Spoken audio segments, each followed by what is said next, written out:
Yogena chittasya padena vancham malam sharirasya cha vaidyakena yopakurotam pravaram muninam patanjalim pranjali anatosmi stve patanjalim vyasam shankaram cha munitrayam kartra sutrasya bhashyasya kramad vivaranasya cha.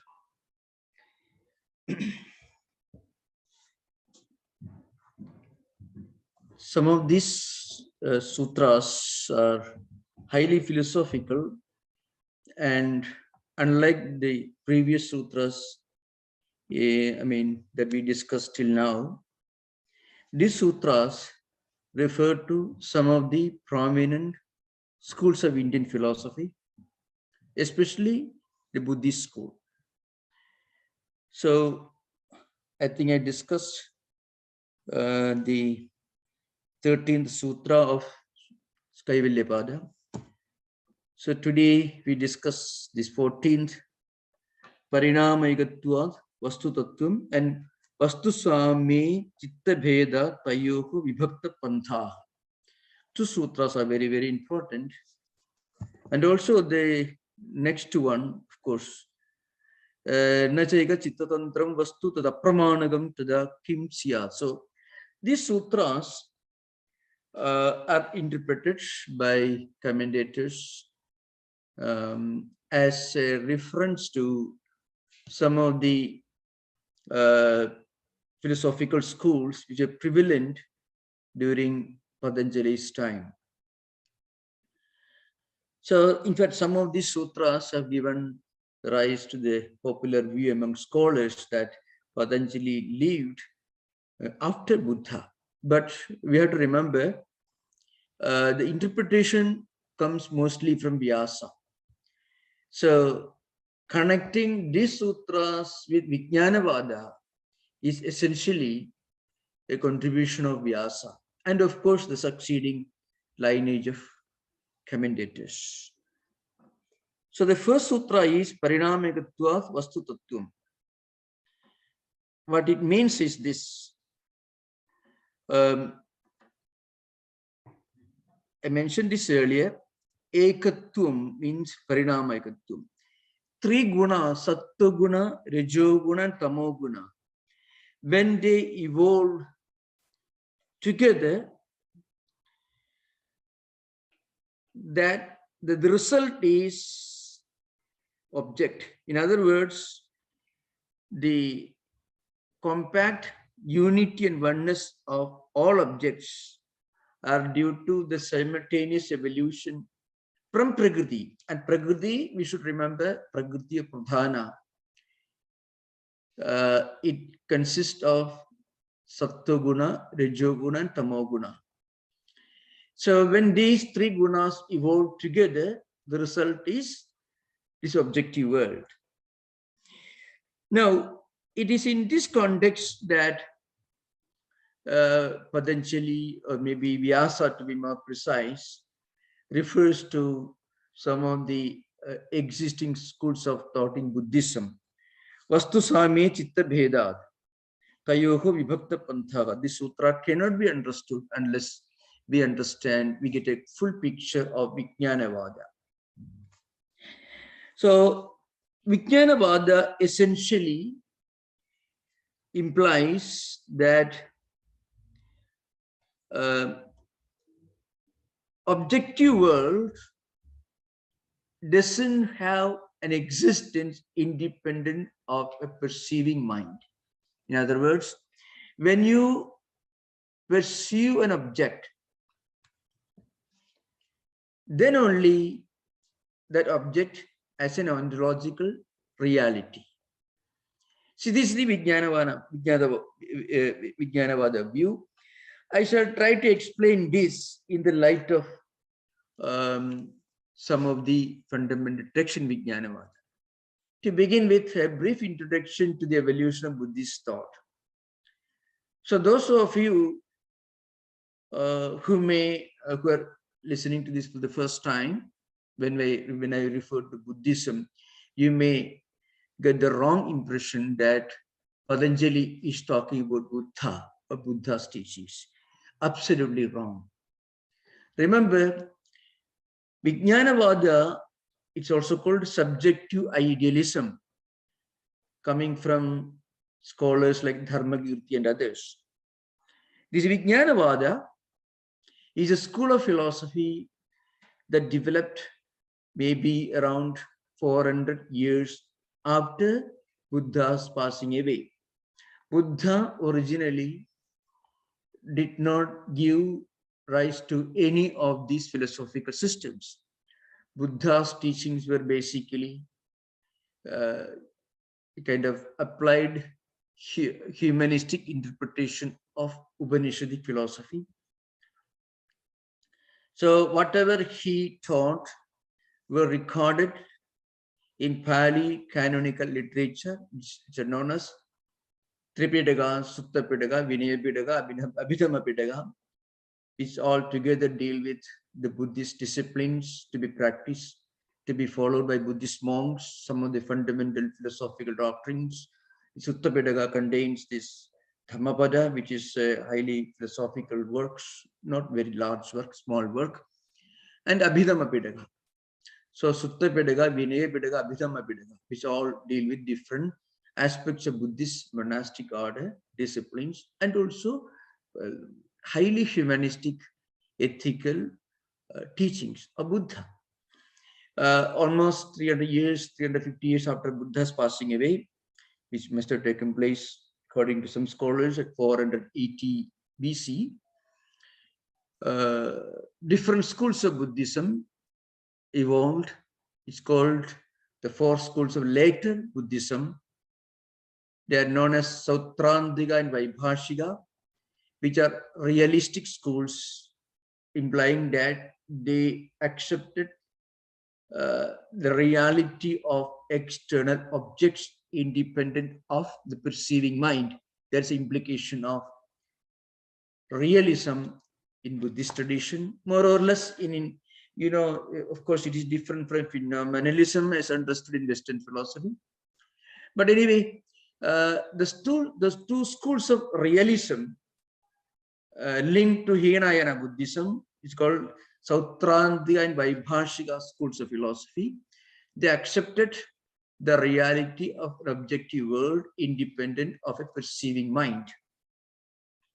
They are realistic schools, mostly linked to Hinayana school of Buddhism. More traditional, they gave more importance to the Pali canonical literature. The other school, Mahayana Buddhism, that's a source of two schools of idealism. One is Shunyavada, the other is Vijnanavada. Of Shunyavada taught that that is truth, existence, dissolution, all these are relative, and all these are linked to our sankalpas, our thoughts. And what Buddha taught was only the relative phenomenon. That's called, according to the school of Shunyavada. These are very important to understand the deeper implications of these 2-3 sutras. That's why I'm trying to explain. It's not easy, of course, to give a full picture of these different schools of philosophy, but it is important to understand what Vijnanavada actually implies. And to understand Vijnanavada, you should also know the other school of idealism called Shunyavada. So according to the Shunyavada, there are two types of truths. One is Samvriddhi Satya, or relative, phenomenal reality, that is the universe and everything else. The other is Paramarthika Satta, Upacharika Satta and Paramarthika Satta, Samvriddhi Satyam and Paramarthika Satyam, the relative and absolute. And absolute reality is Shunya. It is beyond all descriptions and definitions. So Nagarjuna says in the Madhyamika Karika, Mula Madhyama Shastra, which is the Bible of Shunyavada, sarva ubalambho shama prapanchopashama shiva na kojit kaschit dharmo buddhena deshita. Means Buddha did not teach this highest truth of shunya to anyone because it cannot be taught. It is beyond description. It is beyond definition. And is aprahinam, asampraptam, anuchinnam, ashashudam, aniruddham, anutpannam, edat nirvanam, uchyade. This is the definition of spiritual enlightenment according to Madhyamika Karika, which again, remember, it is the Bible of Shunyavada, school of Buddhist idealism. Those who want to see the text, we can see maybe the 25th chapter, 3rd verse. That is aprahinam, asampraptam, anuchinnam, ashashudam. Nirvanam, or spiritual enlightenment, is defined by Shunyavada in this language. Aniruddham, anutpannam, edat nirvanam, uchyade. What is nirvana? Nirvana is something that you cannot get rid of and you cannot obtain it. It is neither eternal nor non-eternal. It has neither beginning nor end. So, in other words, it is beyond description, beyond verbalization, beyond definition. And it is the ultimate goal of all human beings to reach this nirvana when you get beyond the transmigratory cycle of praditya samutpada, which means we go beyond this birth, life, and death, and these 3 levels of existence, and we become one with our own absolute reality, which is shunya, which is beyond definition, description, and verbalization. This is Shunyavada idealism, which did not accept anything as a objective existence. Now, in total contrast to this, another school of idealism developed in Buddhism. Remember, all this happened centuries after Buddha's passing away. So when you are reading this, listening to this, and when you find the Vyasa in his commentary on Yoga Sutras, and later you can find all these ideas much more in a much more profound language explained by Shankaracharya in his Refutation of Vijnanavada. You should remember, they were not refuting Buddha's teachings. They were refuting some philosophical schools which emerged in Buddhist tradition centuries after Buddha's passing away, maybe 400 years after Buddha's passing away. People who don't understand this philosophical lineage and tradition will suddenly get the wrong impression that Patanjali refuted Buddha. Now, Buddha is a great man, great humanist.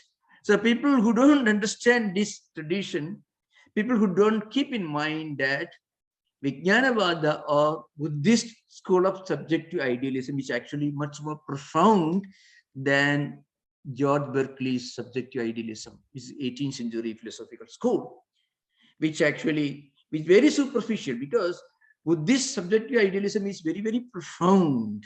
And all the historians of Western thought also acknowledge the fact that any trace of subjective idealism that you find in Plato, and of course later on in Berkeley's classical works, that is only a distant echo of the ideas of Dignaga, Vasubandhu, and other Asanga and other Buddhist philosophers were actually the great exponents of Vijnanavada. Now, what did Vijnanavada teach? One important teaching was samsaram swapnamayakyam nacha karma vinashyati. That it means this external world, this world, objective world, it is actually non-existent except when we perceive it. So when you perceive a chair in front of you, then it has got an ontological status. If you don't perceive it, it doesn't exist. That's because these Vijnanavadins believe the Vijnanam or Chittam alone exists. So in the Patanjali Yoga Sutra, you find two terms, Vastu and Chittam you find. Vastu means, Vastu or Artha means an object, objective world, what you perceive. The perceived object is Vastu. Chitta means the perceiving mind. So external object has no existence independent of the perceiving mind. To that extent, Vijnanavada can be said to be the original source of Berkeley's subjective idealism. But Berkeley brings in God. He says, for example, the entire universe of creation is a creation of different independent, different individual minds and God's mind.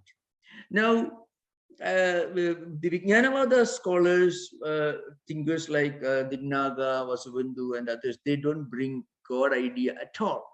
They are, in that respect, they are very, very objective. So, Deshemi Sunyada Nityam Shashudachedavajidam Samsaram Supnamayakyam Nacha Karma Vinasyadi. That is an important statement that's coming from Langavadara Sutra, which is one of the important texts in Buddhist tradition. It is a well-known text. It is important mostly for Vijnanavadis, and sometimes Shunyavadins also quote this. Now you can come to this sutra proper, because with this background. And when we read Vyasa's commentary, we will know more about this. Now, in the sutra you find Vastu Samya Chitta Veda Tayoho Vibhakta Pantha. This is the 15th sutra. What it means? The Vijnanavadins view that object and Chittam, awareness or knowledge or understanding, they are the same. In other words, an object has no existence other than its awareness in our mind. Now, this is absolutely unacceptable. That is what Patanjali says. Patanjali says this is totally unacceptable. And of course, Vyasa will place before you many arguments. Vastu Samya. Vastu Samya actually means, it means mind and object, they are the same. This view of Vijnanavadins, if you accept this, then how do you explain Chitta Veda? You may see an object and that object will create one sensation in your mind. Suppose you get the news that suddenly you have become a millionaire. That kind of language, at least most of you will understand. Suddenly you feel you have hit a huge lottery. Maybe your share have gone up and you hit it. Maybe you suddenly have got, your shares, stocks gone up and you get $1 million suddenly. And now somebody who is not friendly with you, that person will listen to this news with a different mindset, a different approach. If you go to a museum, let us say you are seeing an object, hundreds of, maybe thousands of people may look at the same object in a museum. These hundreds of people, thousands of people do not have the same identical sensation. Some people may be happy, some people will be less happy, and some people may not be very happy at all. When somebody who is not your friend hears the news that you have got $1 million, he may not be very happy about it. You are very happy, your friends are very happy about it. So, event or objects and mind are the same, then the sensation response of the mind to the same event, the same object should be identical. So, Chitta Veda means there is a difference with regard to the reaction of the mind. Chitta means Veda means difference. So sometimes mind will be happy about an object, seeing an object, or experiencing some event. Sometimes mind will be unhappy, sometimes will be depressed. So why is this difference?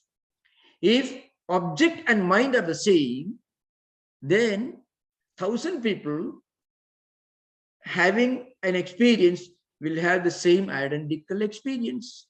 Not necessarily. We ourselves will have one experience now when we see an object, and after some time, that object may produce its opposite feeling in our mind. So why this difference?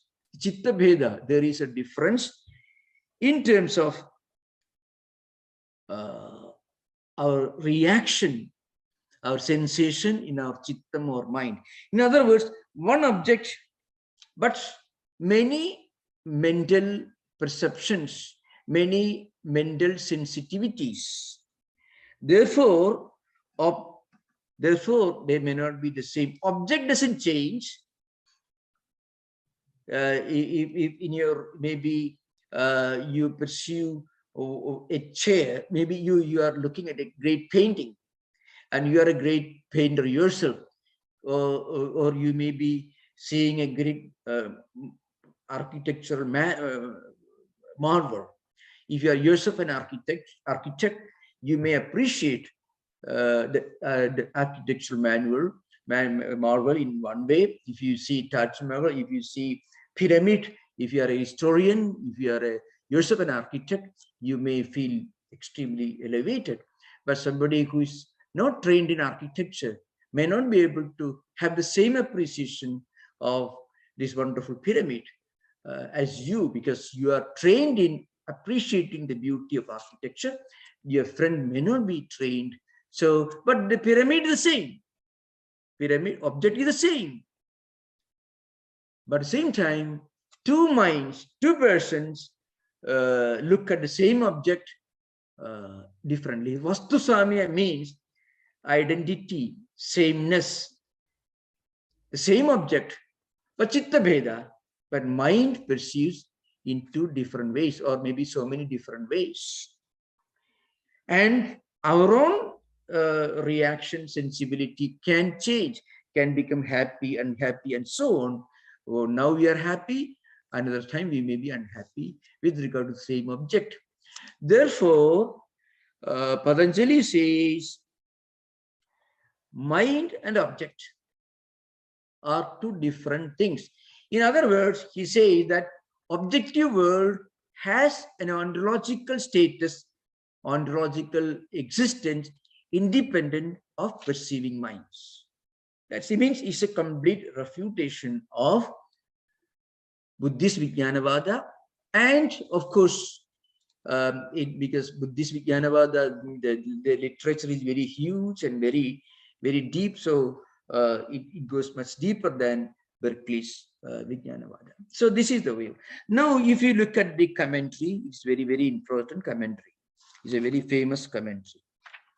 Before going to the 15th Sutra, I shall just read the last portion of Vyasa's commentary on the 14th Sutra, where Vyasa begins to make his views very clear with regard to Vijnanavada.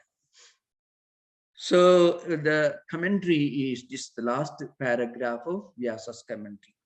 Nastyartho Vijnana Visakacharaha asti tu Jnanamartham Visakacharam Swapnado Kalpidam Idi Anaya Disha Ye Vastu Sarupam Apaknuvade Jnana Parikalpana Matram Vastu Swapna Vishayopamam Na Paramarthadaha Astidi Ye Ahu Te Tatha Idi Pratibasthabidam Samahatmena Vastu Katham Apramanatvena Vigalpa Jnana Belena Vastu Surubam Utsrijya Tadeva Apalavantaha Sadheya Vachana Siku. It's a very famous, and of course it refers to some of the previous sutras of Patanjali. So at the beginning, Vyasa is refuting the Vijnanavada Buddhist view of, maybe it means Vijnanavadis negates the reality of objective universe. Vyasa says, no, objective universe does have a reality. Objects do have an existence independent of mind or perceiving mind. Now, the commentary is this. Nasti arthaga vijnana visakacharaka asti. That means, people, Vijnanavadin say, Vijnana visakacharaka asti artha nasti means objective world or external objects have no real existence independent or devoid of mental perception. This is the argument. And then they say, what is the argument? Their argument is, there is no object without being perceived with consciousness. In other words, that's their view. If there is an object, it exists only so long as we perceive it. Without an object, there is no awareness. In other words, there is awareness without object, but there is no object without awareness. So what they say, you perceive a chair and the chair is gone. Maybe somebody has taken away that chair, but your awareness of the existence of that chair is still in your mind and they remain as memory, sensation, samskaras, vasanas, etc. But object has gone. In other words, your awareness remains in your mind, but the external objects of which you are aware, that is gone. It can disappear. You may have seen something yesterday, this morning, but it's not there in front of you, but its awareness, its knowledge is there in your mind. Therefore, awareness can exist independent of object. Objects cannot exist independent of awareness. Awareness means vijnana. So you can say awareness, vijnanam, chittam, knowledge, all these should be more or less understood to be identical in this particular context. So this is the argument. This is the Vijnanavadin's argument, remember, which Vyasa is not willing to agree. Means there is no object without being associated with awareness or Vijnanam. But without an object, it is possible for you to have knowledge or Vijnana. This is the argument. So, nasti artho Vijnana visakacharaka asti. To jnanam artham visakacharam swapnadu. So it means, for example, in dreams, in dream, you see many things. You are aware of all, there are awareness, but those things may not exist in the external world. But awareness is there. So awareness is greater than external objects. External objects are dependent upon awareness. Vastu is dependent upon vijnanam or chittam. That's the implication here. So swapnadu, like daydreaming, maybe daydream also. Dream also or daydream also. Kalpidam idi anaya disha ye vastu sarupam avaknuvade. In other words, they refute the reality of objects. They refuse to accept the reality of external object. Vastu means external object. Sarupa means its existence. Avaknuvade means they refuse to accept or they reject. This is Vijnanavadin's view. Jnana parikalpana matram vastu. In other words, an object is nothing but a parikalpana, a perception taking place in the mind. Objective universe has no existence independent of the perceiving mind. And they say object is only a creation of mind. That's their view. An external object is only a creation of mind. This is the Vijnanavadin's view. Swapna Vishyopamam na Paramarthadaga Astidi. This is a view. I mean, external objects have no real reality. Paramarthadaha nasti. In reality, external objects do not exist. It is only a creation of mind or perception. Te tathaidi pratibusthapitam. Sama. Now they talk like that. Now, the point is, external objects of Mahatmena Vastu. Actually, external objects exist independent of whether they are perceived by you or not. Why? Because if you are not perceiving an external object, another person is perceiving. Suppose there is a chair in front of you, you close your eyes. Jnanavadins will tell you the chair doesn't exist because you don't see it, you don't perceive it, except in memory. But another person looking at the same chair is perceiving that chair. So you can find, if it is just a creation of the mind, then the external object should cease to exist when you don't perceive it, even for others, but others continue experiencing that object. You may have closed your eyes, but others have opened their eyes, they're perceiving it. So Vyasa uses a strong language here, Katam apramanagattvena vikalpa jnana belena. Vikalpa, Vikalpa is one of the vrittis, vrittaya panchadaya. You can find pramana, vibirya, vikalpa, nidra, sprutaya. These are the 5 vrittis. What is vikalpa? Vikalpa is shabda jnananubadi vastu sunyaha. It is just a verbal formation. See, for example, Vandhyaputra, Gandharva Nagara, Kapuspa. Let us say a flower in the sky, Kapuspa. Or Gandharva Nagara, a city in the sky. Just a verbal expression. It's not even a pramana. It is just a verbal expression without a corresponding reality. That's how Vijnanavadins interpret this world. Samsaram Swapnamayakyam. I already quoted from Lankavadara Sutra earlier. Lankavadara Sutra is a very important document for Vijnanavadins. So Dignaga, Vasubandhu, all of them accept that as an important text. So Vyasa says, Buddhist Vijnanavadins tell you that this external world is only vikalpa. Vikalpa means Shabda Jnananubadi Vastu Sunyaha Vikalpaha. Vastu Sunya, there is no object, but it's just a word, a verbal expression. Let us say, for example, the horns of a hare. Hare cannot have horns, but it is possible for you to construct such a word. That is a word without a corresponding reality. Like that, Vijnanavadins tell you the external world is only a vikalpa. And then he's asking a question, Vastu Surupam Utsrujya.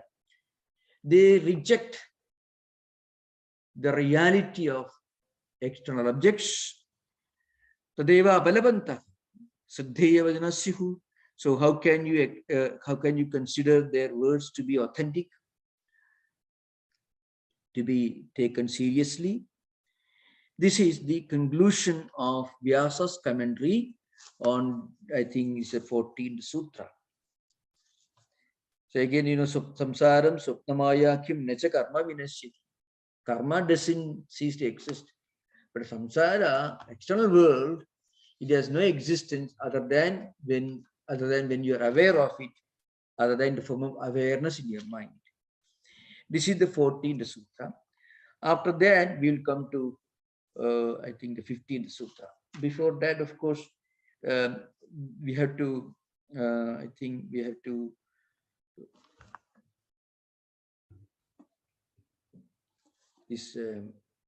the well-known statement is there, which I already made, I think. Yeah. So here, of course, you have to remember to understand this, especially in the next sutra, which is more famous. And the sutra is Vastu Samya Chitta Veda Tayoho Vibhakta Pantha. We'll discuss this now. What it fundamentally means is Vastu Samya. Object is the same, but Chitta Veda. Mind perceives differently. The same object makes one person happy, another person unhappy. So the Chitta Veda is there. Vastu Samya means object is the same. Therefore, the object should have an existence independent of the perceiving mind. That's the argument that Patanjali is putting forward. So the commentary is very famous here. Bahuchittavalambani bhudam ekam vastu sadharanam. The Bahuchittavalambani bhudam ekam vastu. I mean, ekam vastu, same object. But that object may be perceived by many minds, many people. It is very common. It's not just, and it is not just perceived by one mind, nor by many minds, but it has an existence by itself. That's what Vyasa says. Tat khalu naika chitta parikalpidam napi aneka chitta parikalpidam kindu supradishtham. Whether one person or one mind, or several persons, several minds, perceive an object or not, the object does have an independent existence. This is what Vyasa is saying here. Bahuchittavalambani bhudam ekam vastu sadharanam. It is very common. You can find the same object in Bahuchittavalambani bhudam. It is the object of many kinds of perceptions, many perceiving minds, creating different sensations in different minds. Same object. Therefore, that objective world should have an entity. Now, in its more extreme form of Vijnanavada, you find some of them will tell you that you have eaten food, you have drunk water, it's real only so long as you are aware of it. But Shankaracharya actually in this Brahma Sutra, there is one sutra, na bhava upalabdhehi. What it means is it's also a refutation of Vijnanavada, especially put forward by Asanga, Vasubandhu and others. A very famous sutra means Vijnanavada. One of the well-known books is called Vijnapti Matrada Siddhi. And Vasubandhu has written a commentary called Vimshatika. It's called Vijnapti Matram Evaidat. Everything is Vijnapti. Vijnapti means Vijnanam, mental perception. The whole universe is nothing but mental perception. You can see how Berkeley must have got this idea from some source or other, some translations of the Vijnanavada books, because the idea doesn't occur any time before Buddhist philosophy, especially Vasubandhu, who actually wrote this Vimshatika. This is a commentary on Vijnapti Matrata Siddhi, famous text on Yogacara. Yogacara is another term for Vijnanavada philosophy. So Vasubandhu, he makes a statement, Vijnapti Matram Evaitat Asat Arthavabhasanat Yatha Taimarigasya Asat Keshadi Darshan. And he says, suppose you have got a problem with your eyes, you may see certain things, though they may not be existing.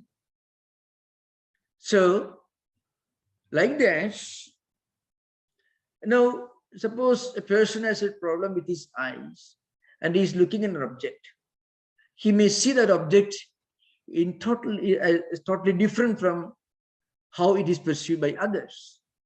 That distorted perception is the reality so far as that person is concerned, because the problem with his eyes can only give him a distorted vision, distorted understanding of that object. So if you've got a problem with your eye, you may see an object, a white object you may see as yellow, a yellow object you may see as white. So far as you are concerned, it is what you perceive. The object itself is yellow or white depending upon the condition of your eyes. That is the view of Vijnanavad. That's why, Vijnapti matram eva idat. Edat sarvam Vijnapti matram. Everything is only Vijnanam, perception. Asat arthavasana yatha taimirikasya asat keshadi dasya. A person may not have hairs, but if you have a problem with your eyes, then you may see a person endowed with long hair. That is this well-known writer. Of course, remember, all these ideas have themselves some very profound implications. It's the glorious evolution of world thoughts. At least you can find echo in the later subjective idealists like the subjective idealism of George Berkeley. Shankaracharya, he tries to respond to this view of Vijnanavada. That is very interesting to see. Vijnanavadins will tell you, suppose you had a wonderful meal and you've eaten food. Vijnanavadins will tell you, so long as you remember that you have a wonderful meal, it is real, otherwise it is not. Evam prapte bhumaha na bhava ulabdhehi iti khalu says na khalu abhavo bahyartha sadhyavasadum shakyade kasma uvalabdhehi uvalabdhehi pradipratyam bahyartha sambhava putyam ghadapada iti. This means yathahi kaschit bunjano bhujisadhyayam trukto swayam anubhuyamanayam eva ruyat naham bunje navatrupyami iti. Yam evam bruyat na aham bunje nava trupyamidi. No, somebody had a wonderful meal, but according to Vijnanavadins, that is a reality only so long as the person remembers or aware or still retains in his mind a memory that he had a wonderful meal. Otherwise, he did not have it doesn't exist. Similarly, when you see an external object, kutyam stambha, kutyam ghata padayidi, you see a wall, or maybe a pillar, or maybe a pot, maybe cloth. All these are there. Now, these are real only so long as the awareness exists in your mental system. Otherwise, they have no reality. Shankaracharya says, the pot is there, the wall is there, the cloth is there, but they will not be there all the time. A pot in the shape of an object in which you can store water, made of clay, that is there, but that is there only so long as it remains in that shape, in that form. Then it's called kata, means a pot. You break it, it becomes mrit, becomes clay. So it exists only for the time being. And all these exist for the time being, but they are not totally non-existent. This is an important point in Advaita Vedanta. Advaita Vedantists do not reject the reality of external world. They only will tell you that this external world doesn't exist all the time. They are not eternal. Why? Because they are subject to changes. You break a pot, it changes, it becomes clay. A pot maker turns, he produces, he manufactures a pot out of clay. So the clay becomes the pot, it's a change, and you break it, the pot goes back to its clay form. That means it changed. So it means it is not absolutely real, but it is not absolutely unreal. It is subject to changes. It is relative. So actually, Shankaracharya in his commentaries, he brings about a reconciliation between, you may call it subjective idealism and objective idealism. Objective idealism will tell you that external world is externally real. And subjective idealism will tell you that external world exists only so long as you perceive it. So Advaita actually brings about a reconciliation by putting forward the idea of Vyavaharika Satta. Everything in this world is real in the relative sense. In the absolute sense, this world is not real. Similarly, in the absolute sense, in this world is not unreal. It is neither absolutely real nor absolutely unreal. It is real only in the relative sense, or it is unreal in the relative sense. Both statements are equally correct.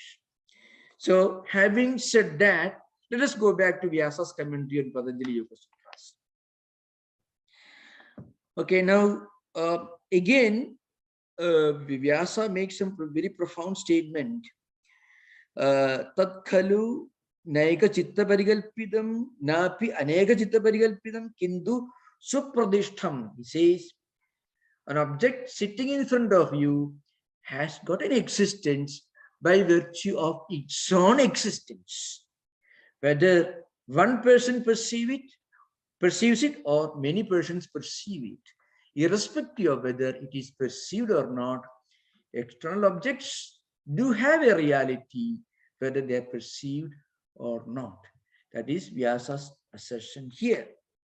Vastu Samya Chitta Veda Dharmapeksham Chittasya Vastu Samya Abhi Sugajnanam Bhavadi Adharmapeksham Tata Eva Dukkajnanam Avidyapeksham Tata Eva Mudhajnanam Samyik Dasanapeksham Tata Eva Madhyastikjnanam Iti.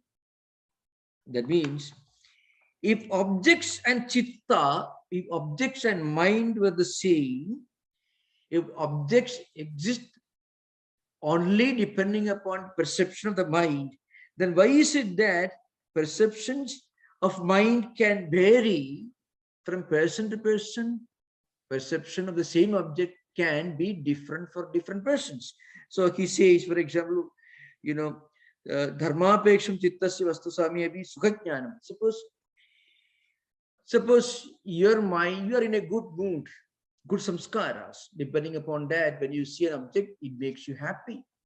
Adharmapeksham, a negative samskaras, it makes you unhappy. Again, avidyapeksham, suppose you have some misunderstanding or not, you don't have proper understanding of an object, then you'll have a delusion, you may be deluded, you may be seeing something, but you don't know what object is. So avidyapeksham means you are ignorant as to what it actually is. So you may have a lot of confusion. So mudhajnanam, it can create delusions, wrong understanding, and so on.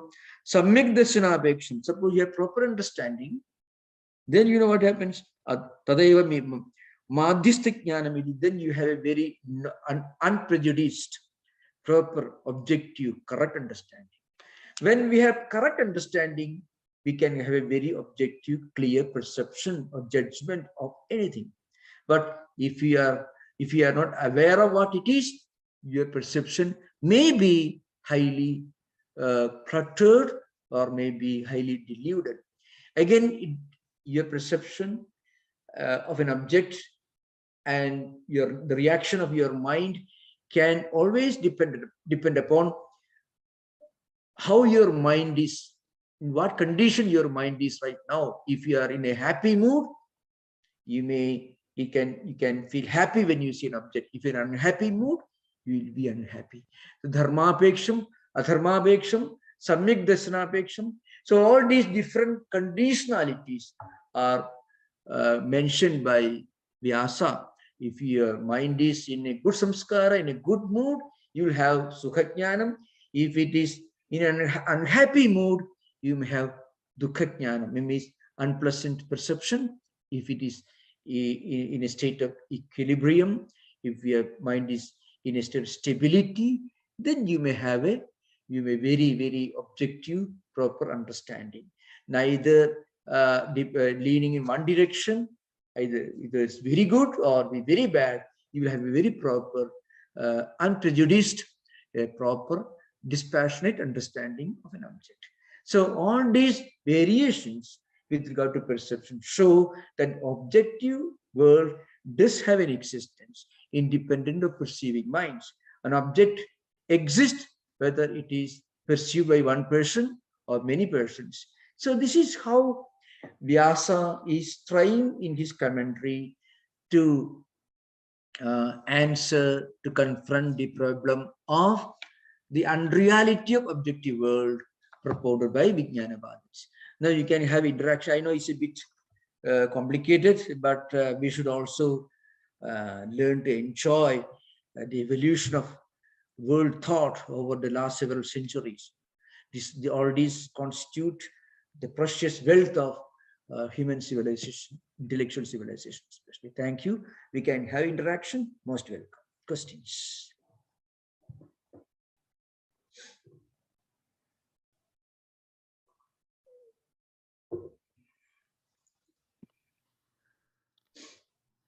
Namaskar, Maharaj. Namaskar. I was monitoring the Facebook feed, which I think may have ended. Yeah. There may have been a technical problem there. Yeah. At the time that I was viewing it, I didn't see any questions. Okay. But there is a question. Good. There is a question and answer on the YouTube. Yeah. How to, let's see. Different levels of consciousness have different perceptions towards everything. Mind and object are different based on each chitta. We are only looking at things from the color of our lens. How to permanently become situated in this understanding? I understand it at all levels, but why do we forget it when dealing with the external world? There is a response. So the chat continues with a response.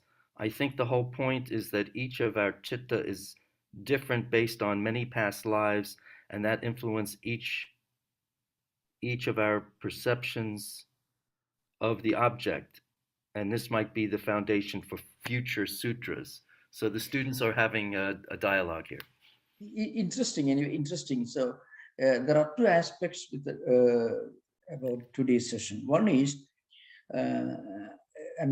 it's a bit academic and deals with the evolution of different systems of thought, Buddhist philosophy, and also yoga philosophy, and also Vedanta philosophy. And the second aspect is, what are we to do with all this? So I shall deal with the later problem. But the answer is, Vedanta brings about a reconciliation between the two contrasting views that you may have found here. One is subjective idealism put forward by Vijnanavadins. They believe that everything depends upon mind. External objects do not have any existence independent of mind. Now, that is actually a very unrealistic view. The reason why I had to take you back to the early centuries when these philosophical systems evolved. There were two schools of realism, Sautrantikas and Vaibhashikas. They were extreme realists in Buddhist tradition. They did believe the reality of external world. So very often the idealists wrote these books in response to the schools of realism that emerged within Buddhism itself. But what Shankaracharya did was, he said, well, you are right. He told Vijnanavadins, you are perfectly right that external world, external objects do not have existence. But one correction, external world doesn't have an existence in the sense it doesn't have an eternal existence. It changes, so it is not eternally real. It's not real with the capital letter R. But you cannot deny the relative reality. You cannot say, after having a heavy meal, wonderful meal, you cannot say, no, I did not eat. You have seen a pot in front of you, and then you close your eyes. You cannot say, no, there is no pot in front of me. You cannot say that. In fact, that's the language he uses in the Brahma Sutra Bhashya, referring to that. So he says, external things, external objects do have an existence only in the relative sense. They don't have an absolute existence, because they change. Anything that is subject to changes cannot be said to be absolutely real. So they are real only in the relative sense. But at the same time, they are not absolutely unreal, because we are experiencing this objective universe. We live in this world. We will deal with different objects in this world. So we cannot deny their relative existence. So Shankaracharya brings about a reconciliation. That's why I mentioned earlier, Swami Vivekananda, when he interpreted Yoga Sutras, he somehow connects yoga philosophy to Vedanta. That is, in fact, that's one of the reasons why many scholars have no doubt that Vyasa, who wrote this commentary, himself was the author of Brahma Sutras. That's one view, because Brahma Sutras, 554 sutras, Vyasa wrote, Padarayana Sutra, same Vyasa wrote this well-known Padarayana Sutras. But you had to remember that subjective idealism in India doesn't begin with Vijnanavadins. Subjective idealism, in one way or other, one shade or another, did exist even during the pre-Buddhist period. But it took a definite shape with the emergence of the great Buddhist scholars during the post-Buddha period. That's all. Maharaj, I've often seen the description of the commentator Vijnana Bhikshu as a great bridge between Hinduism and Buddhism. Yeah. But from your description today, it sounds as though the bridge was already there. Yeah, bridge already was there, Vyasa. Yeah. Vyasa, let's say he Vastu Samya, Chitta Veda means, with regard to same object, different minds perceive differently the same object. So we cannot say that an external world, external object doesn't independently exist, independent of perception. They do exist independent of perception. So in a way, in these views, actually, this also effectively refutes subjective idealism of Berkeley. Of course, you mentioned the practical aspects, the impact of this philosophy on us. I'm curious what you meant by the practical import. Yeah, I think it is the idea that the external world as such doesn't count for much. There is a higher truth than what we see in front of us. So that view, it slowly emerges in so many systems of philosophy. I mean, there is more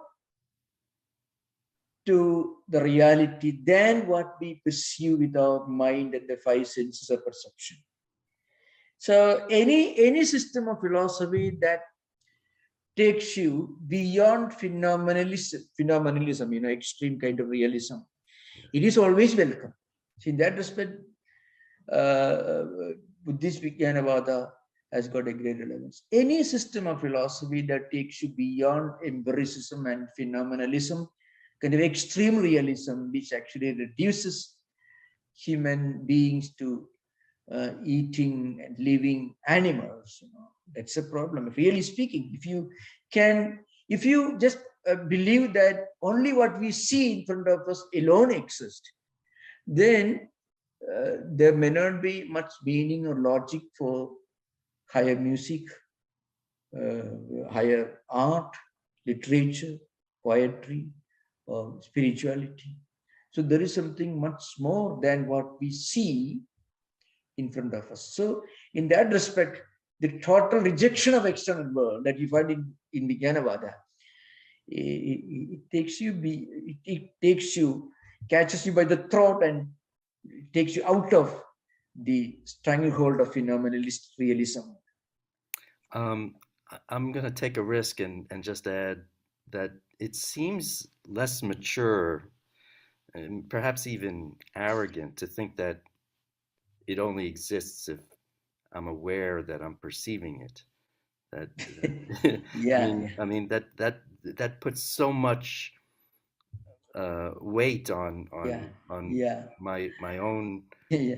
my own perception that it seems ridiculous. But Yeah, that's solipsism. It's called solipsism. yeah. Yeah, it is. There's an element of intellectual arrogance, and also that's a doorway to philosophical anarchy. In fact, kind of intellectual anarchy. Everything is in mind only. That can be very dangerous and very, very misleading view. In fact, there are many, many, unfortunately, so to speak, many scholars who have not studied Vedanta properly, who would tell you that Shankaracharya taught this world is like an unreal. Shankaracharya did not teach the world is unreal in the absolute sense. That's why, I quoted this Bhashya, where Shankaracharya, he takes pains to tell you that, no, the external world, the world that we see in front of us, does have an existence, but not in the absolute sense. See, the sutra is na bhavaha ubalabdhege. The meaning is this very simple. You see, external objects do not have non-existence. That's the real meaning of this sutra. Na bhavaha ubalabdhehi. The reason is because they are perceived. An external object is perceived. Therefore, you cannot say they do not have existence because that perception doesn't remain in your mind. That's why, and he uses the word bahyarthavadam. Bahyarthavadam means, this is actually, it's a Buddhist scholars. Anyway, so the idea is, Shankaracharya makes it very clear that external objects do not have non-existence. External objects do not have non-existence. That's the meaning of this sutra. Now, abhavaha. Abhava means non-existence. Na means no. That's meaning. For bahyarthanam na bhava, in that sense, that's the idea behind it. External objects do not have non-existence. That's the meaning of the sutra. Sanskrit construction is a bit roundabout, That's the language, the structure of the language, the style of the language. So I'm sure that our audience have fully enjoyed this most profound philosophical discussions. Thank you. Oh, Maharaj, there were more questions. Okay, then most welcome, most welcome. Yeah, most welcome, please. Maharaj, I think today got it. You said that the existence, the object exists because of the perception, because of the chitta. Now, what is the whole point of this? Is it a foundation for a future discussion? No. The point is, okay, you are asking this very important question. The point is, yoga philosophers, their view with regard to the ontological status of the universe, the world, is different from the view of Vijnanavadis. So one of the possible answers to your question is that during the time when Vyasa wrote these commentaries, this Vyasa, we have to remember, most probably this Vyasa must have been a Vyasa, other than the Vyasa who wrote Mahabharata, including Bhagavad Gita, or the one who edited the Vedas. This, Vyasa, there were so many Vyasas. So this is one of the proof that there's so many Vyasas. When Vyasa wrote this commentary, most probably, you have to remember the historical context. this view of the subjective idealism, the view that external objects do not have any ontological status, any status of reality, that view must have been raging in those times. Today, if you are writing a book on philosophy, you have to bring in many views in philosophy and logic, which are current in our times. So unless you get an idea of the evolution of Indian thought, and unless you get an idea, why you may ask the question, why Shankaracharya worried so much about what Imams are telling? No, but when you see in Bay Area, the Intel, Infosys, whatever, maybe in India, wherever, we don't see any Imams conducting Vedic rituals. So why Shankaracharya worried so much? You have to think of the times in which he lived.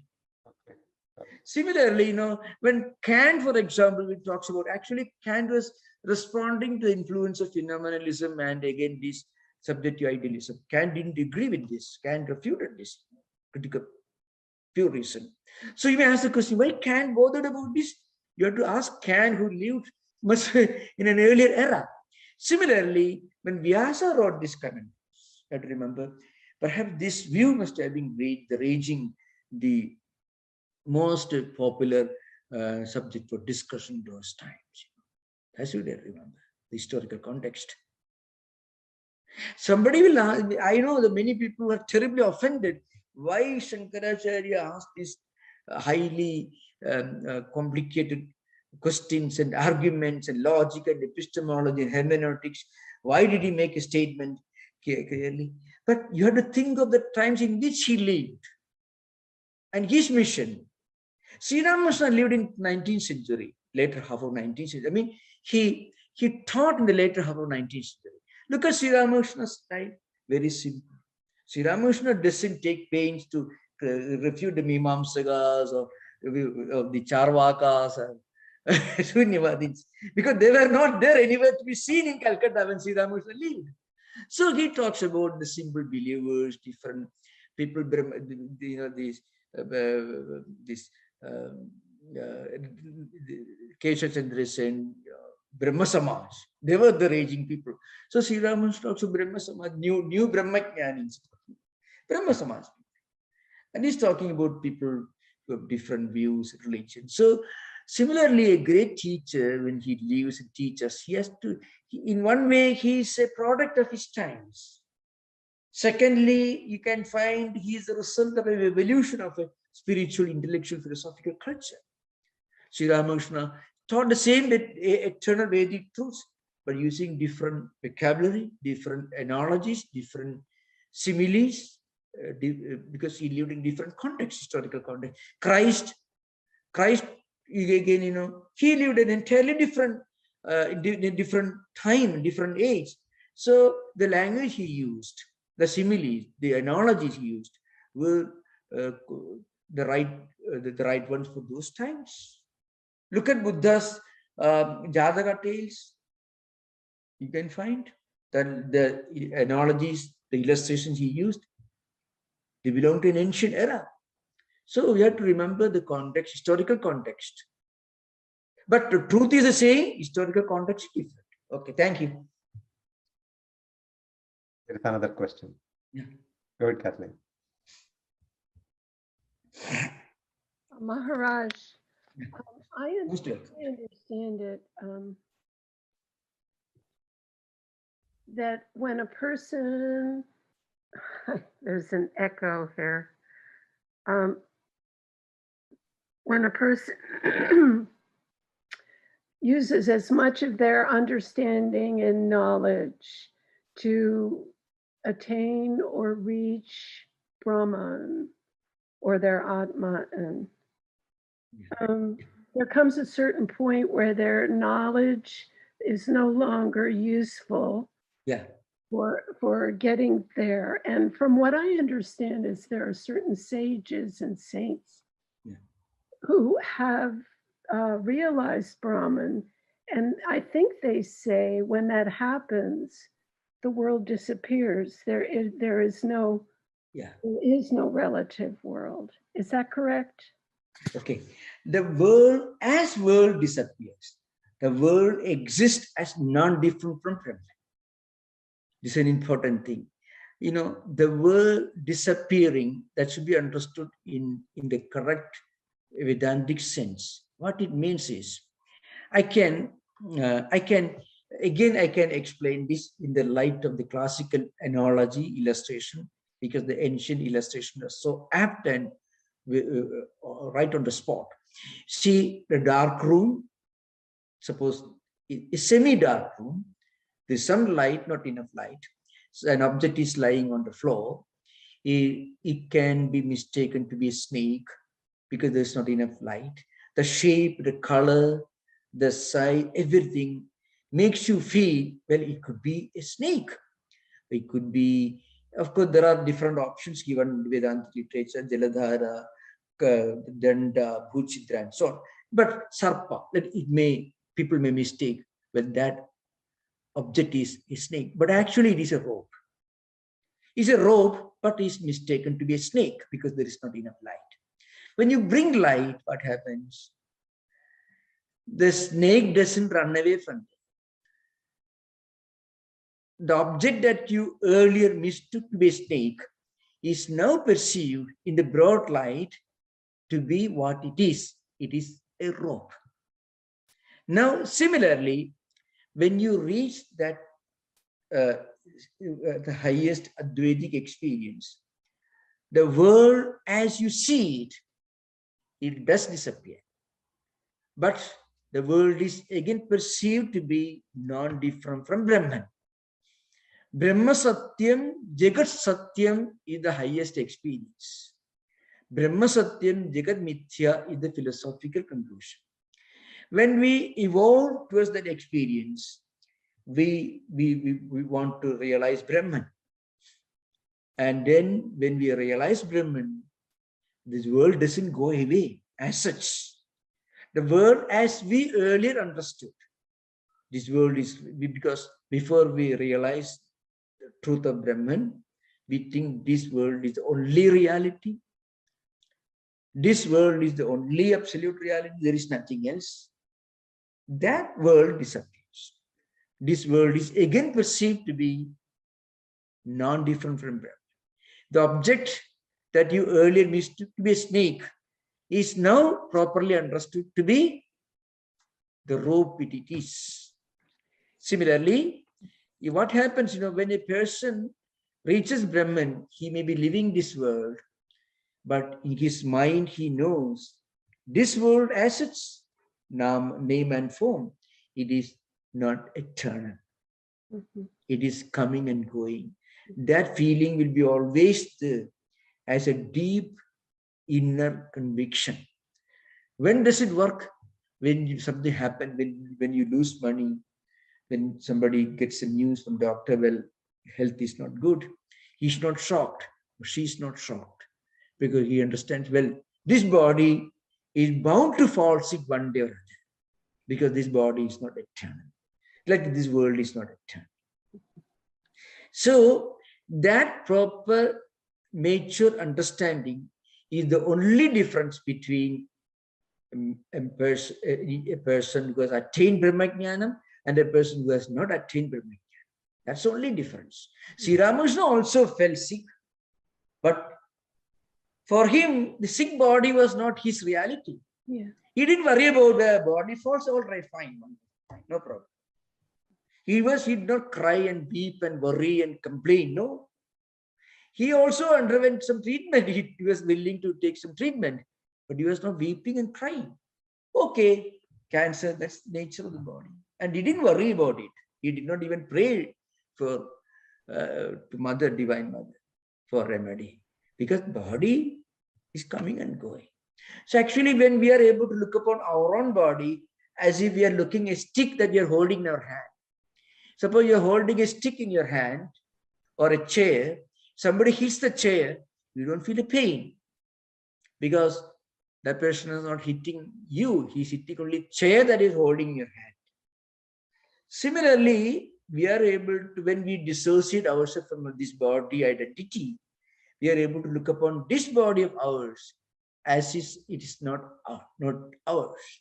It's like a chair you're holding in your hand. If it falls sick, all right, it should fall sick, no problem.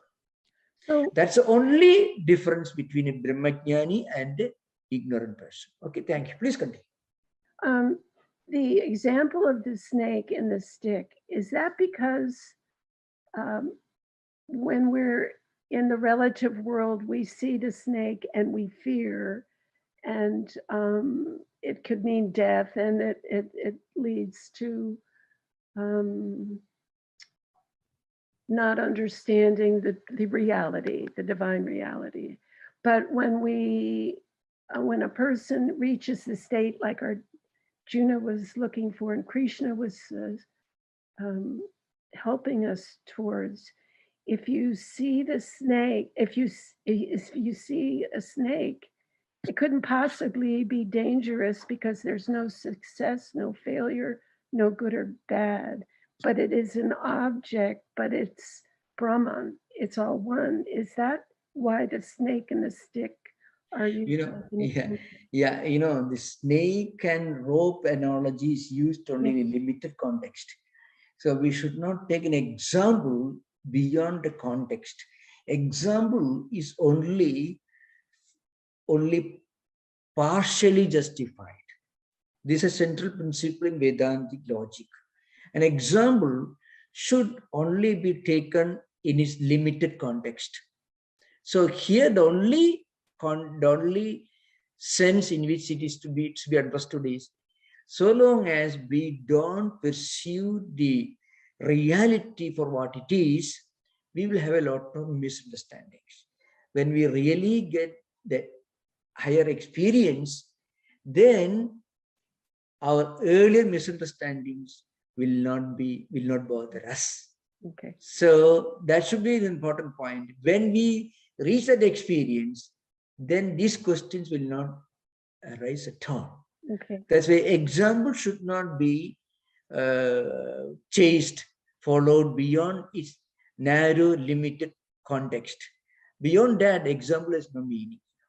Suppose give the example, there are many examples. We don't go deeper into examples. Examples are meant to play a very limited role. This is a central principle in Vedanta. Drishtanta means example. Dashtantika means what it tries to exemplify. So there is a limited context in which they should be understood, not beyond that. So when we actually reach a kind of experience, then many of the earlier questions that we may ask, those questions are not answered. Those questions cease to be questions. We laugh at ourselves. I actually raised this question, how foolish it was on my part to raise this question, because questions are not really answered in spiritual life. You transcend that level in which you ask those questions. So questions are no more questions. That's how questions disappear. They don't get answers. They just disappear. Okay. Thank you. Thank you. Thank you. Thank you. Thank you. Om Shanti Shanti Shanti Harihi Om Tat Sat Sri Ramakrishna Arpanamastu